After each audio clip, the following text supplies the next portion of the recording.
লোকনাথ বাবার জন্মভূমিতে এসে তার ছোট থেকে বড় হয়ে ওঠার গল্প জানতে চাও? তাহলে বন্ধুরা চলে আসো চাকলা ও কচুয়া ধামে। হ্যাঁ, সেদিনকে আমি ফ্যামিলি নিয়ে চলে গিয়েছিলাম লোকনাথ বাবার জন্মভূমি কচুয়া ও চাকলা ধাম। কলকাতা শহরের খুবই কাছে 1730 খ্রিস্টাব্দে লোকনাথ বাবা জন্মগ্রহণ করেন এই কচুয়া ধামে। তবে বাবার জন্মের সঠিক স্থান কচুয়া না চাকলা সেই নিয়ে বহু মানুষের বহু বিতর্ক রয়েছে। তবে কচুয়া ধামের মন্দির খোলা থাকে সকাল 8টা থেকে দুপুর 12টা এবং দুপুর 3টে থেকে রাত্রির 8টা, এবং মন্দিরের আরতির সময় হলো সকাল 11:30 থেকে দুপুর 12টা। চাকলা এসে আজকে আমরা সারাদিনটা কিভাবে কাটালাম সমস্ত কিছুটা থাকবে ভিডিওর মাধ্যমে, শেষ অবধি দেখতে থাকো। সো হেই এভরিওয়ান, আমি ইউবি, তোমাদের সকলকে আমার আবার আরেকটি নতুন ব্লগে স্বাগত। সো বন্ধুরা, আজকে রবিবার সকাল সকাল ফ্যামিলি নিয়ে বেরিয়ে পড়লাম চাকলা ধামের উদ্দেশ্যে। চাকলা ধামের জন্য অনেক দিন ধরে প্ল্যানিং চলছিল, যেহেতু সকলের কাজ পড়ে যাচ্ছিল তাই ফ্রি হয়ে আজকে রবিবার দেখে সবাই মিলে বেরিয়ে পড়লাম চাকলার উদ্দেশ্যে। আজকে আমি আমার ভিডিওর মাধ্যমে চাকলা ধাম এবং কচুয়ার লোকনাথ বাবার প্রাচীন মন্দির সমস্ত কিছুটাই মুহূর্তগুলো তুলে ধরবো তোমাদেরকে এই ভিডিওর মাধ্যমে। তাই বন্ধুরা, ভিডিওটিকে স্কিপ না করে শেষ পর্যন্ত দেখতে থাকো। যেহেতু আমাদেরকে অনেকটা রাস্তায় যেতে হবে, প্রায় 4 থেকে 4.5 কিলোমিটার, তাই আমরা ভোর ভোর সবাই মিলে বেরিয়ে পড়লাম। যেহেতু এখনো প্রচুর রাস্তা, তাই আমরা এখানে সবাই মিলে একটু রেস্ট নিয়ে নিচ্ছিলাম। চলো যেতে যেতে সমস্ত কিছুটাই তোমাদের সঙ্গে শেয়ার করব।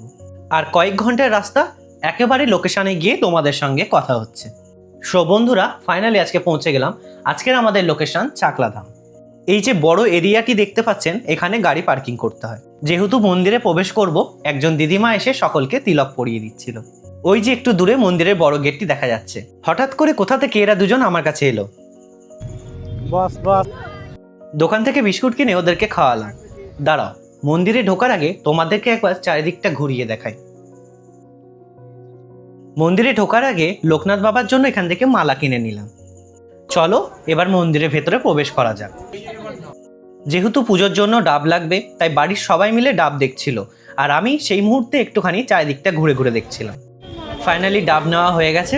যেহেতু পুজো শুরু হয়ে গেছে, তাই মারা এখানে তাড়াতাড়ি করে ফলমূলগুলো সাজিয়ে নিচ্ছিল, যাতে মন্দিরে ঢুকে কোনো অসুবিধা না হয়।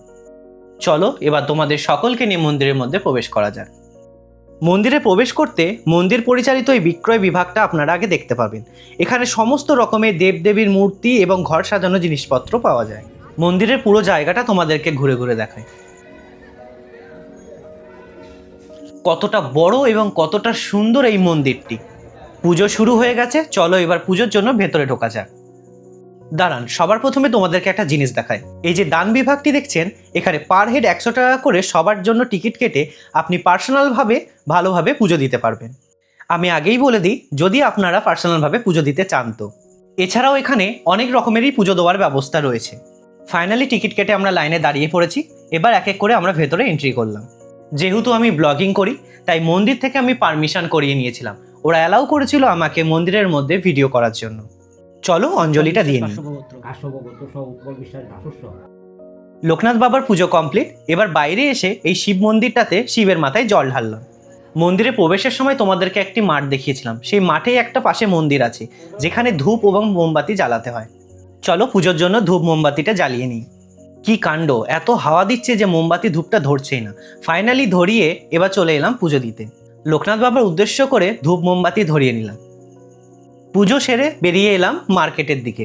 যেহেতু সকাল থেকে উপোস ছিলাম পুজো দেবো বলে, পুজো কমপ্লিট, এখন প্রচুর খিদে পেয়েছে, তাই পাশের একটি দোকানে চলে এলাম। বাড়ির সবাই মিলে এখানে নিরামিষ লুচি তরকারি খেয়ে নিলাম। সবাই হালকা খাবারই খেলাম, কারণ মন্দিরে এরপরে ভোগ খেতে হবে। এবার চলো মন্দিরের আশেপাশের পুরো মার্কেটটা তোমাদেরকে ঘুরে দেখাই।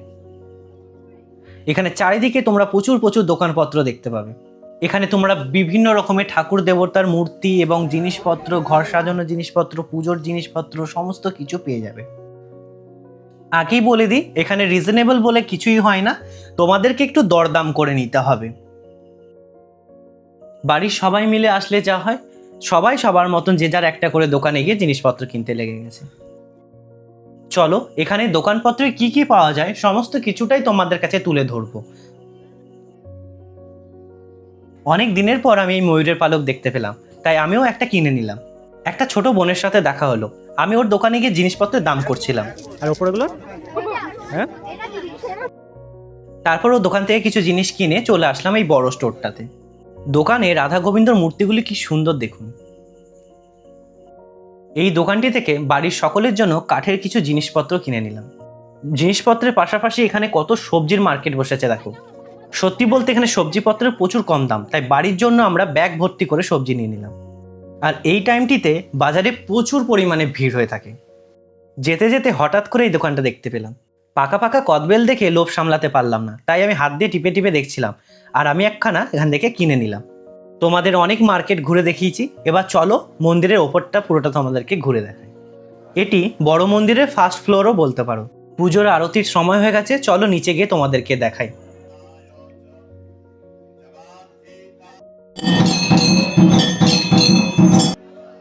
এখানে হাজার হাজার মানুষজন অপেক্ষা করছে মন্দিরের ভোগ খাওয়ার জন্য। এখানে ভোগের সময় এবং কত প্রাইস সমস্ত কিছুটা আমি ডিটেলসে দিয়ে দেবো। এখানে ভোগের প্রসাদে ছিল খিচুড়ি, পোলাও, ফুলকপি আলুর তরকারি, চাটনি, পাঁপড় এবং পায়েস। সত্যি বলতে ভোগের প্রসাদটা তৃপ্তি ও শান্তি করে খেলাম। খাওয়া দাওয়া শেষ, এখন প্রায় বেলা 3টে সাড়ে 3টে। সবাই মিলে এসছি এই মাঠটাতে বসার জন্য। চারিদিকটা দেখো শুধু কত কত মানুষজন, আর বাচ্চাগুলো দেখো মাঠে দৌড়ে বেড়াচ্ছে আর কত রকমের খেলা খেলছে। এত সুন্দর জায়গা যে তোমাদেরকে বলে বোঝাতে পারবো না। এবার সবাই মিলে বাড়ির দিকে রওনা দিলাম। তোমাদের সকলের যদি আমার ভিডিও ভালো লেগে থাকে তাহলে আমার চ্যানেলটিকে সাবস্ক্রাইব করে দিও। আজকের মতো এতটুকু, দেখা হবে নেক্সট কোনো ব্লগে।